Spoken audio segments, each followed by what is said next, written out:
Olá, tudo bem com você? Bom, espero que sim, sobretudo você, torcedor e torcedora do São Paulo. Meus amigos, minhas amigas, neste vídeo eu queria conversar com vocês sobre a atual situação do São Paulo, situação financeira do São Paulo, a partir de um artigo que saiu hoje no Anotações Tricolores sobre este problema da dívida do São Paulo, dessa questão dos compromissos, né, que estão sendo adiados para 2022. E claramente, depois que a gente percebe, depois que a gente lê este artigo, a gente começa a ter uma noção muito mais clara de que o São Paulo, neste momento, está flertando com o precipício. Em outras palavras, a gente pode também colocar da seguinte maneira: neste momento, os dirigentes do São Paulo estão mentindo para o torcedor sobre uma série de questões que envolvem o clube. Isto fica evidentemente muito claro com a falta de transparência que acontece no clube. É bom deixar claro que a questão da transparência foi uma das bandeiras, né, da tentativa do Casares de chegar à presidência do São Paulo. Isso não está sendo levado a sério, neste momento, pela atual gestão tricolor. Ou seja, nesse sentido, não é muito diferente da gestão anterior. Eu queria falar, vou compartilhar com vocês essa tela, a coisa é realmente muito chocante. Mas antes disso, eu queria falar para vocês que este vídeo é patrocinado pela OneFootball, que realmente, gente, é um aplicativo de futebol sensacional. Você ainda não tem o aplicativo? Baixa o aplicativo. Você não tem noção de como o OneFootball pode entregar para você coisas espetaculares. Além da Bundesliga 1 e 2, né, que você já sabe que o OneFootball transmite, olha só que interessante. Tem mais 9 ligas de futebol europeias na tela do OneFootball. 9 ligas, gente. Você já teve curiosidade, por exemplo, para saber o que acontece no futebol da Islândia?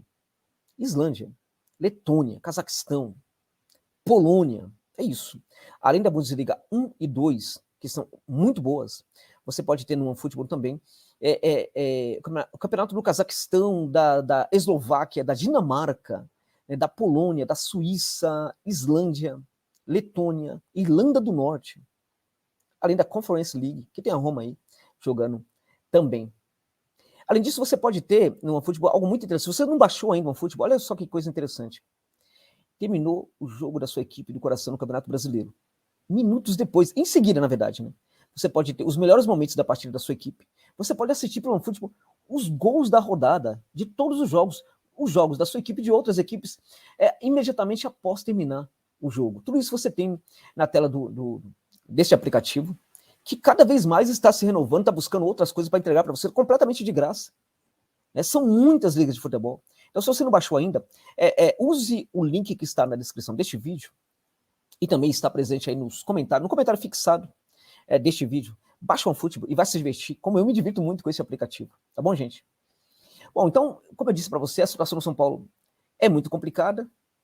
A gente tem ali um cenário devastador, e isso fica cada vez mais claro quando os dirigentes ficam jogando tudo para 2022. E hoje saiu no Anotações Tricolores, que é uma das melhores páginas, né, na verdade, uma das melhores páginas sobre o São Paulo que existe, né, é uma publicação de altíssimo nível. Um artigo muito interessante, entrando um pouco nessa questão aí da situação da dívida do São Paulo, do problema do São Paulo, de como a coisa está complicada no São Paulo. Então, eu vou compartilhar com vocês a tela e nós vamos comentar um pouquinho sobre isso, porque a situação realmente não é brincadeira, gente. A situação é muito difícil mesmo, e eu vou compartilhar agora aqui com vocês a tela. Vocês estão vendo aí? Vou deixar aqui numa tela mais cheia, né? Ok. E nós vamos ver aqui agora, olha só. Na capa aqui nós temos isso aqui, ó, Anotações Tricolores, que é uma publicação do Alexandre Gisbrecht, muito bom isso aqui. Está no seu número de 286. E olha a matéria de capa, olha quem está aqui na matéria de capa. Diga-me com quem andas, que eu te direi quem és. Esse cidadão que está segurando a camisa do São Paulo, que não deveria estar segurando a camisa do São Paulo, né? É o presidente do Cruzeiro. Aquele, né? Que no momento em que o Cruzeiro não paga sequer o salário dos seus funcionários, há 6 meses a cozinheira do clube não recebia salário. Enquanto isso está acontecendo no Cruzeiro.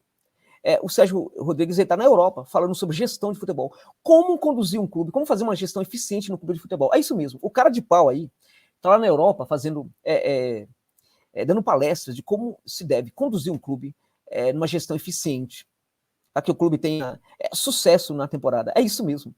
Enquanto ele está fazendo isso, os jogadores estavam fazendo greve para que o clube pagasse salários de 6 meses, né, para os seus funcionários. Que nem isso o presidente do Cruzeiro estava fazendo. E aí a gente percebe aí o Casares aí junto dele, né? Mas aqui nas anotações tricolores aqui, olha, ele está abordando justamente essa questão dos compromissos para 2022. Levantamentos mostram que a contratação de 2021, acordos, empréstimos financeiros do Tricolor já são 75 milhões. 75 milhões de reais que vão sendo jogados para 2022. Agora eu vou para a página 7 dessa publicação. Aí vocês vão realmente ficar bastante chocados. Tem outras maneiras aqui, ó, de você chegar lá, mas eu estou indo pela maneira mais tradicional. Mas enquanto isso, é interessante você notar que tem, ó, várias questões aqui interessantes, né? São muitos dados, tudo sobre o São Paulo no Brasileirão, né? Também aqui o cenário de 2022, né, que ele entra aqui de uma maneira bastante interessante, abordando essa questão, mas eu quero falar sobretudo da página 7. Né? Na página 7 aqui, a gente tem aqui os desfalques de 2021, os jogadores que jogaram, que não jogaram, tudo isso você vai encontrar aqui na página do Alexandre. Mas aqui, eu quero tocar neste ponto aqui com vocês, que é a página 7, dívidas do São Paulo em 2022. Vou aumentar aqui, ó, tá? Ó, o São Paulo fechou o ano de 2020 com dívidas na casa de 600 milhões de reais. É isso mesmo. Fechou 2020 com 600 milhões de reais. Ainda é cedo para a gente saber qual será o patamar, né? Qual será o patamar das dívidas ao final de 2021, ou seja, a tendência é que isso aumente. A tendência é que São Paulo feche 2021 com um número muito maior, muito mais do que 600 milhões de reais, evidentemente. É muito difícil saber qual vai ser o patamar dessa dívida ao final do ano, porque já que o clube não divulga balancetes, né, ao longo do ano, mas números compilados pelas anotações sugerem que o cenário não é nada animador, né? Foram coletadas informações divulgadas pela imprensa a respeito de 5 acordos fechados com credores e 5 contratações feitas em 2021, que terão seus respectivos pagamentos feitos, vejam vocês, a partir de dezembro. Ou seja, a partir de dezembro deste ano, entrando em 2022 também. Além de 3 empréstimos financeiros cujos documentos foram publicados, olha só, publicados e posteriormente removidos, meus amigos, pelo clube do seu site. Estes não são todos os compromissos, né, que o clube terá em 2022. Somente os que puderam ser apurados com alguma confiança dos dados. Então, percebam como a coisa é grave, porque a gente está falando aqui de um cenário complicado, foram 600 milhões em 2020. É muito provável que termine um ano numa situação muito mais complicada, mas esse olhar sobre como pode ficar complicado é apenas a partir daquilo que o Anotações Tricolores conseguiu apurar. Porque muitas outras coisas não foram possíveis. Então a situação pode ser ainda muito mais grave do que se pensa. Os acordos com o Daniel Alves, né, e o Hernandes foram fechados nos últimos meses, né, para antecipar o fim dos contratos de ambos, alongando, né, o que ainda seria pago a eles, além de uma dívida com o ex-camisa 10, referente a atrasos salariais de 2020, por causa da pandemia da Covid-19. Então, os contratos foram alongados e o São Paulo passa a pagar esses jogadores vai jogando essa dívida pouco a pouco, né? Ou seja, com o Daniel Alves, por exemplo, são 5 anos, gente, vão ser 5 anos em que o São Paulo vai pagar um salário de quase 400 mil reais para o Daniel Alves todos os meses. Todos os meses. Você pode falar, não, mas o clube não tinha outra coisa para fazer. O clube sempre se tem uma outra forma de lidar com essa situação quando você tem uma gestão eficiente, né? Já os demais acordos com Jusilei, olha isso, Jusilei e a SET, né? E os empresários que ajudaram o clube a contratar o meia Ricardinho em 2002 foram fechados pela gestão anterior. Olha só, o São Paulo até hoje está correndo atrás para pagar dívidas 2002, gente.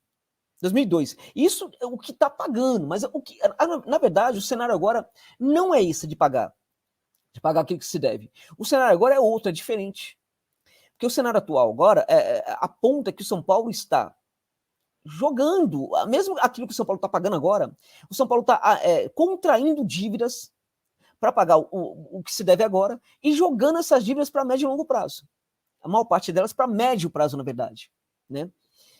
5 jogadores contratados em 2021 também entram na conta, pois ao menos parte dos pagamentos foi adiada para dezembro deste ano, ou para o ano que vem. Casos de Benítez, Calheri, o Gabriel Neves, Orejuela e o Rigoni. No caso do Orejuela, em março, o UOL publicou que o pagamento de 2 milhões de euros por 50% dos direitos, né, do lateral seriam feitos em 2 parcelas iguais, com a segunda vencendo apenas em 2022. Então vamos jogando tudo para 2022, como você está vendo aí. Detalhe confirmado pelo próprio empresário do jogador, o Pedro Lourenço, aquele que cobrou o Crespo, né, falando que se o Crespo não fosse embora, o Orejuela não jogaria no São Paulo mais em 2022.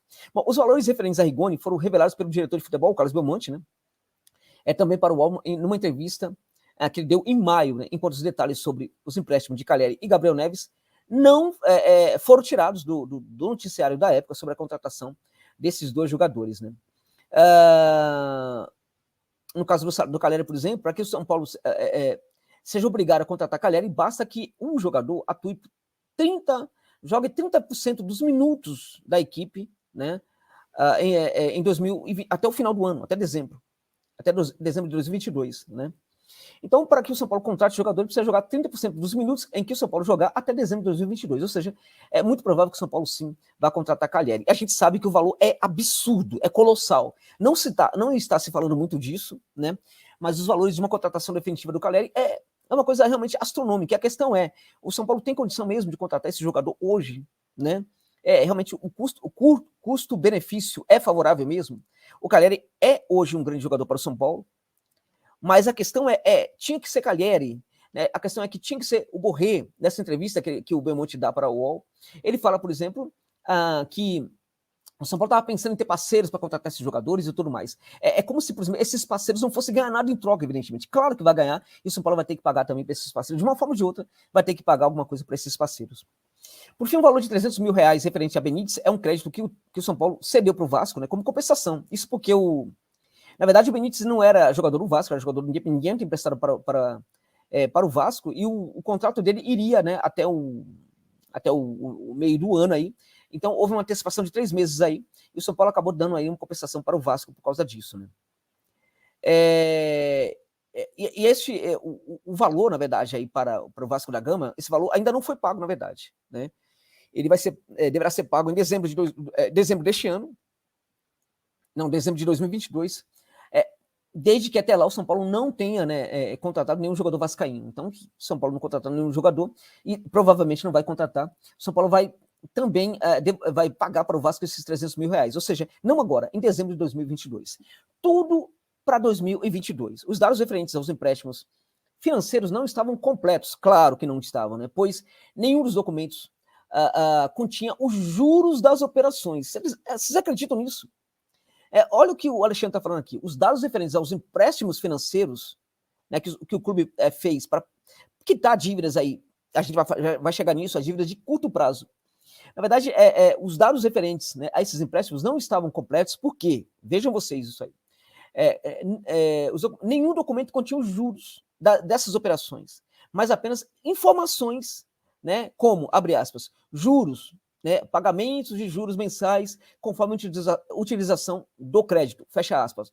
As destinações das 3 operações foram apresentadas ao Conselho Deliberativo do São Paulo como capital de giro, né, e foram usados como garantias para esses pagamentos, né, as mensalidades do clube social, engana-me que eu gosto, né, tem muita gente lá que talvez não pague, né, o clube social, não tem nenhum problema, continua usando, não tem nenhum problema, enfim, as mensalidades do clube social, os direitos de transmissão em TV aberta e TV fechada dos Campeonatos Brasileiros de 2021 a 2024, o contrato com a Adidas e uma das parcelas da venda do Brenner ao Cincinnati, no valor de 2,6 milhões, né, prevista para ser recebida em fevereiro de 2022. Supõe-se que esse dinheiro do empréstimo, né, tenha sido utilizado para pagar dívidas de curto prazo em 2021. Ou seja, gente, olha só que coisa complicada aqui, né? O São Paulo está pegando empréstimo para pagar dívidas de curto prazo. E está, na verdade, endividando o clube em médio e longo prazo. Entende? O endividamento está aumentando muito para que o São Paulo consiga fazer o quê? Para que o São Paulo consiga, né, pagar dívidas de curto prazo. Este é o ponto. Né? E aí o São Paulo está dando garantias. Essas garantias que o São Paulo está oferecendo elas podem não existirem, elas podem não existir em 2022, quando o São Paulo vai precisar, certamente, fazer também empréstimos, vai ter que se endividar em 2022 para fazer os pagamentos de curto prazo, porque 2022 não vai suportar, meus amigos, 2022 não vai conseguir suportar tudo isso que está sendo jogado por essa gestão para o clube pagar em 2022. 2022 também vai exigir do São Paulo os pagamentos de 2022.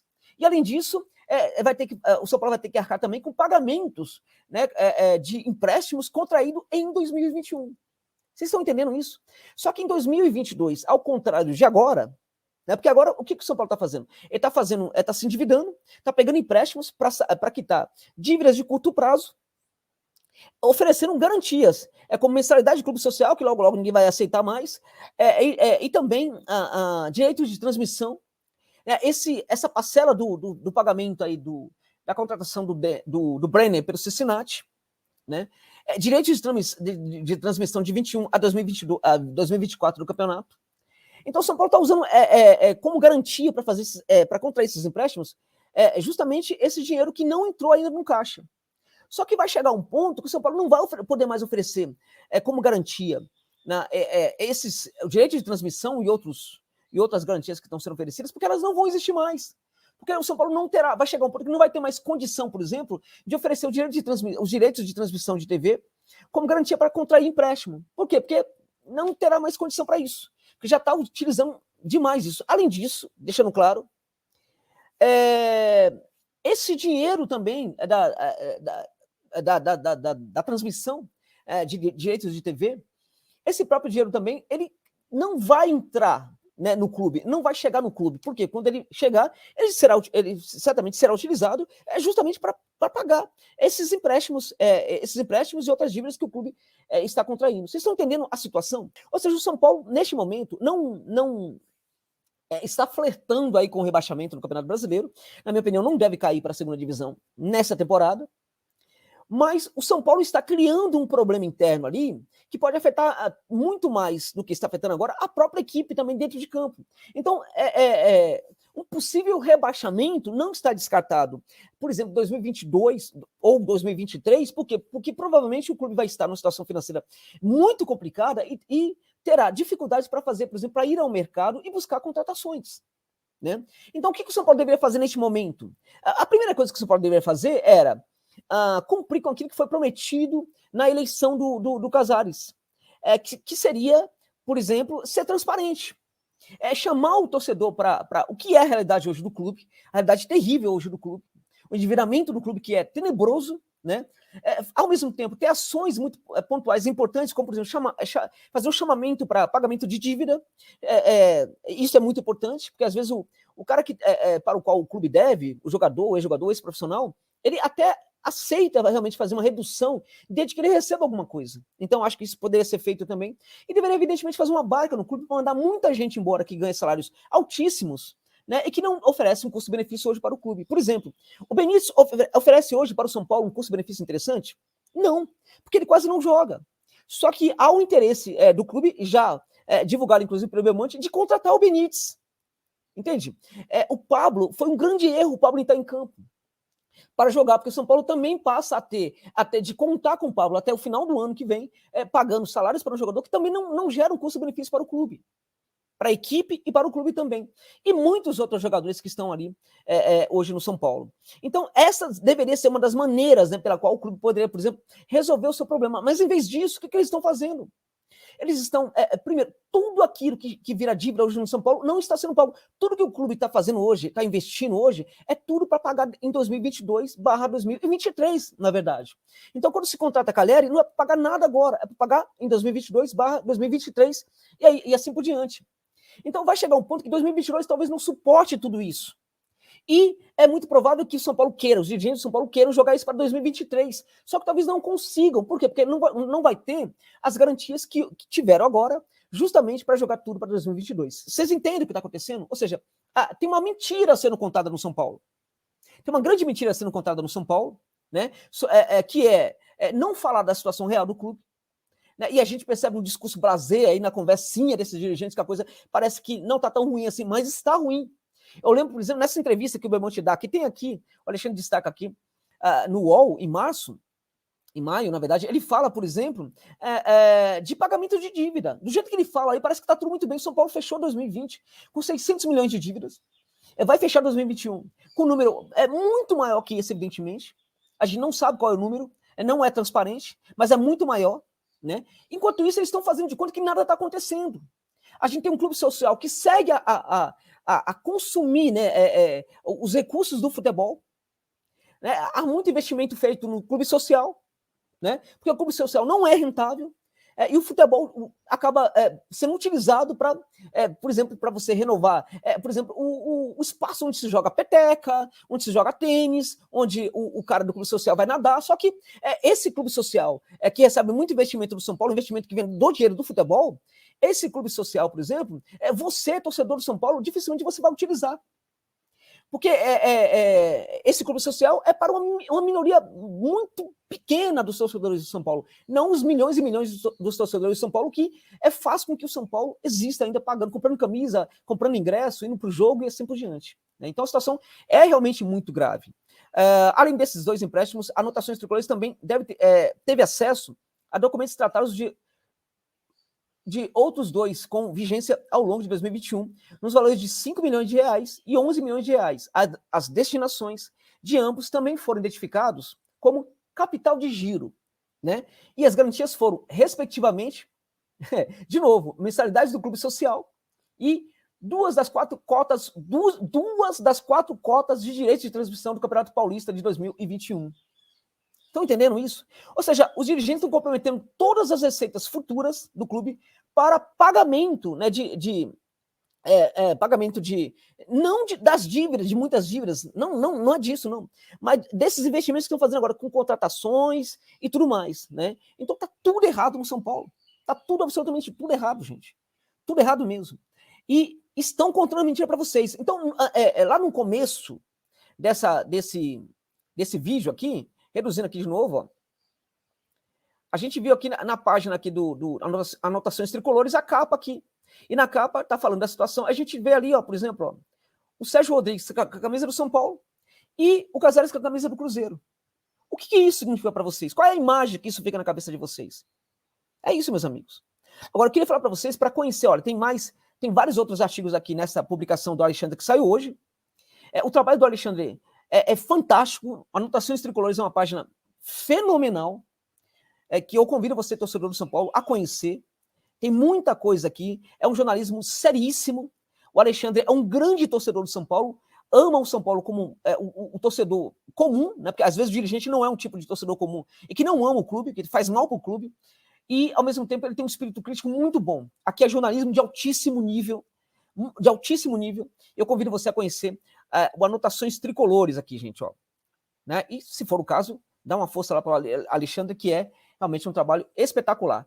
É isso, meus amigos, a situação do São Paulo é muito grave, é muito complicada e estão contando para você, sim, uma mentira, uma grande mentira.